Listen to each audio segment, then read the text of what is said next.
Have you ever heard someone say, if it were me, I would have just left? Or maybe you've even asked yourself, why didn't I leave sooner?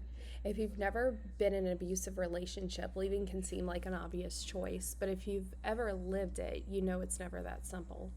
Today, I want to talk about why leaving isn't as easy as people think. Not to make excuses for abuse, but to help people understand the reality that as many survivors face every day. My hope is that if you're a survivor watching this, you'll realize you're not weak. And if you've never experienced abuse yourself, you'll leave this video more compassionate for those who have. Trauma bonds. One of the biggest reasons why people say is something called a trauma bond. Imagine someone hurts you and then apologizes. They promise it'll never happen again. For a while, things are wonderful. They're kind, they're attentive, they're loving. You start thinking, maybe this time really is different, and then it happens again. That cycle repeats itself over and over. You aren't falling in love with the abuse. You're holding on to the hope that the loving version of them will stay. And that hope can be very incredibly powerful. Fear. Fear goes beyond physical harm. Survivors often ask themselves, what if they find me?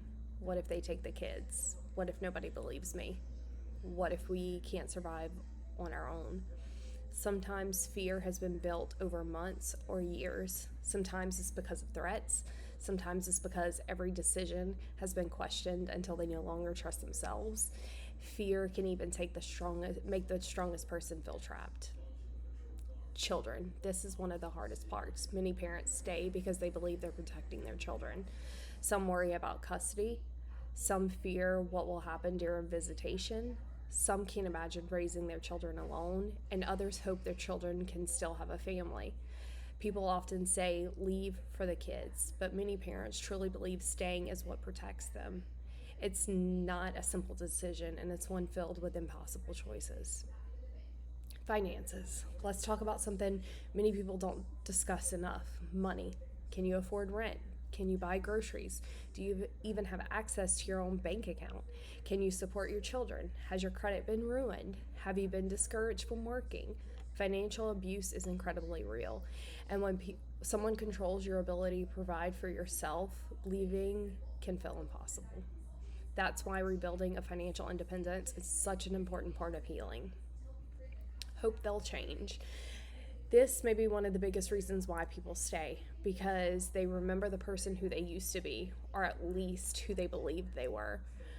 They remember the dates, the laughter, the dreams, the promises. And when someone says, I'm sorry, I'll get counseling, I'll never do it again, most people want to believe them.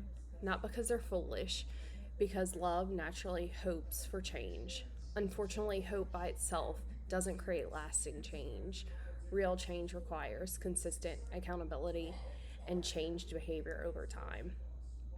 Shame. Shame keeps many survivors silent. They wonder, what will people think? Will people believe me? How did I even let this happen? I should have left sooner.